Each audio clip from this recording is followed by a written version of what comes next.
Selamat datang di channel YT Artikel 2. Sebelum mendengarkan cerita ini, siapkan terlebih dahulu headset, lebih dalam menghayati ceritanya. Dan untuk mendukung penulis cerita ini, admin minta jangan di-skip iklannya ya, dan jangan lupa untuk like, komentar dan tekan tombol merahnya, alias subscribe, dan bagikan ke media sosial kalian. Ya, terima kasih. Jangan lupa untuk bersyukur. Penulis Al Padang.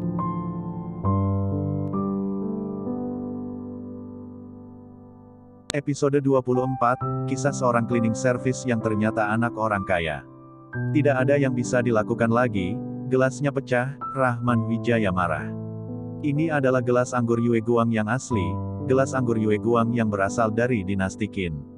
Tiba-tiba Rina Pratama memecahkannya, dan mengatakan kalau dia memiliki sifat yang sangat buruk, karena mencoba memberikan barang yang palsu.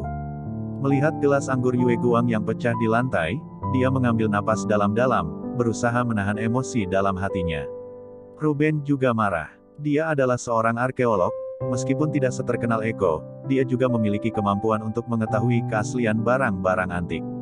Saat Rahman Wijaya mengeluarkan gelas anggur Yue Guang, sebelumnya Eko sudah meneleponnya dan mengatakan hari ini ada seorang pemuda membeli gelas anggur Yue Guang dinasti Qin yang bernilai setidaknya 10 miliar dengan harga 4 juta di toko barang antik.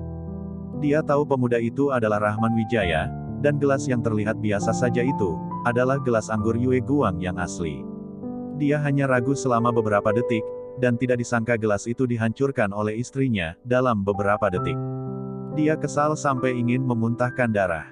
Ayah, kamu adalah seorang arkeolog, untuk membuktikan keaslian gelas anggur Yue Guang dari dinasti Qin ini seharusnya mudah bagimu. Apa aku berbohong padamu atau tidak, kamu bisa membuktikannya. Dan ibu, kamu mengatakan tidak akan mengizinkan aku untuk datang ke rumah ini lagi. Aku juga memiliki niat yang sama denganmu. Aku muak dengan omelan ibu. Selamat tinggal. Rahman Wijaya berkata dengan tenang, sambil menggendong Agnes yang polos, dia berbalik dan pergi. Keluarga istrinya tidak menerimanya, dan dia juga tidak berniat untuk kembali. Benar-benar tak tahu malu, jelas-jelas gelas ini adalah gelas yang rusak, orang buta juga bisa melihatnya, untuk apa dibuktikan lagi. Dasar orang yang tidak berguna, apa dia tidak sadar dengan kemampuannya. Gelas anggur Yue Guang dari dinasti Qin Selatan seharusnya dibeli setidaknya dengan harga miliaran, dia sendiri masih memiliki banyak utang, dan masih membeli gelas anggur Yue Guang dinasti Qin Selatan, apa dia menganggap kita bodoh apa? Rina Pratama memandang punggung Rahman Wijaya dengan tatapan menyindir, setelah melihat Rahman Wijaya keluar, dia membalikkan badannya dan bertatapan dengan Luna. Luna? Dulu ibu tidak tahu dia memiliki sifat yang sangat buruk, jadi ibu tidak mengatakan apa-apa, tapi sekarang kamu juga sudah melihatnya, untuk apa kamu masih bersama dengan orang seperti itu?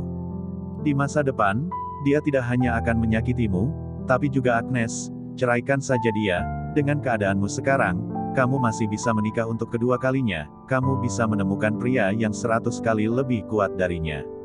Rina Pratama berkata dengan marah.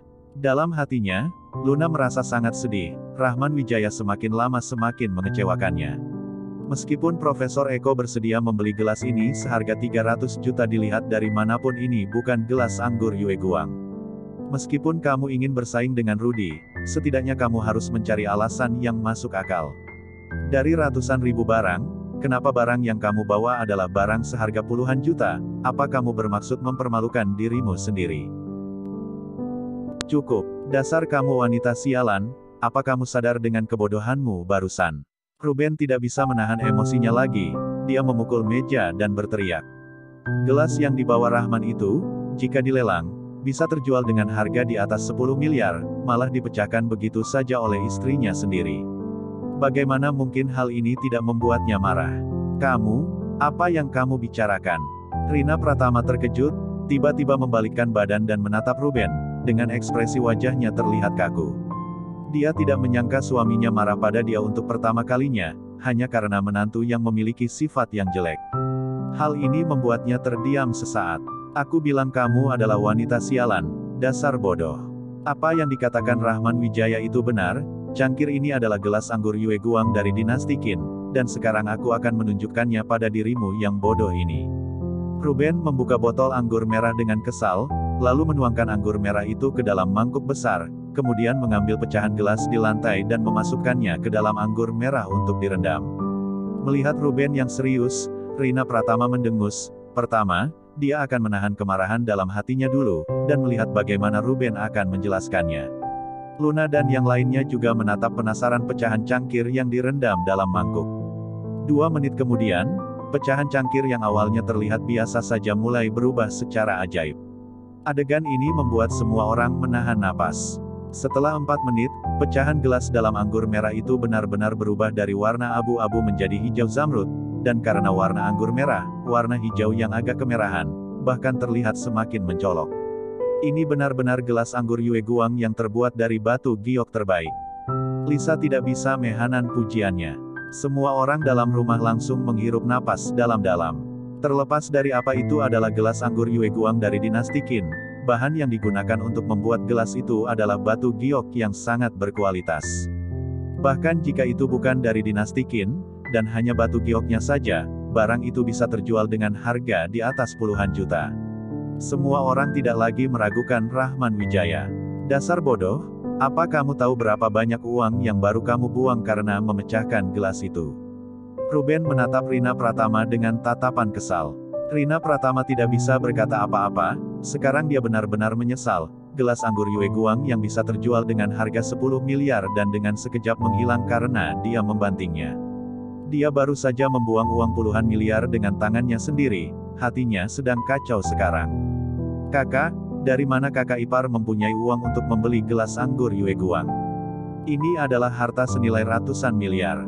Lisa menatap Luna, dalam hati dia merasa sangat penasaran, karena gelas yang terlihat sederhana tapi menyimpan keindahan. Bahkan jika dia tahu kalau Rahman Wijaya direktur pemilik Tamrin Plaza, dia tidak mungkin memiliki banyak uang sebanyak itu. Gelas anggur Yue Guang ini sebenarnya dibeli dengan harga 4 juta. Saat itu aku juga mengatakan kalau dia hanya membuang-buang uang. Aku tidak menyangka Profesor Eko meminta kami untuk menjual gelas anggur Yue Guang dengan harga 300 juta padanya, tapi Rahman menolak. Rahman mengatakan kalau ini adalah hadiah ulang tahun untuk ayah, seberapa banyak pun uangnya, barang ini tidak akan dijual. Kata Luna, menyampaikan perkataan Rahman di toko barang antik saat itu. Apa? Dibeli dengan harga 4 juta? Lisa dan Rudy melebarkan mata mereka. Mereka merasa Rahman Wijaya sangat beruntung, lalu mereka menghela nafas lega. Selama Rahman tidak benar-benar membelinya dengan harga 300 juta, maka di mata mereka, Rahman masih merupakan orang yang tidak berguna. Itu baru menantuku yang baik. Ruben lalu menghela napas. Saat ini, dia hanya bisa menghela napas. Setelah mendengar ucapan ayahnya, Luna merasa lebih baik.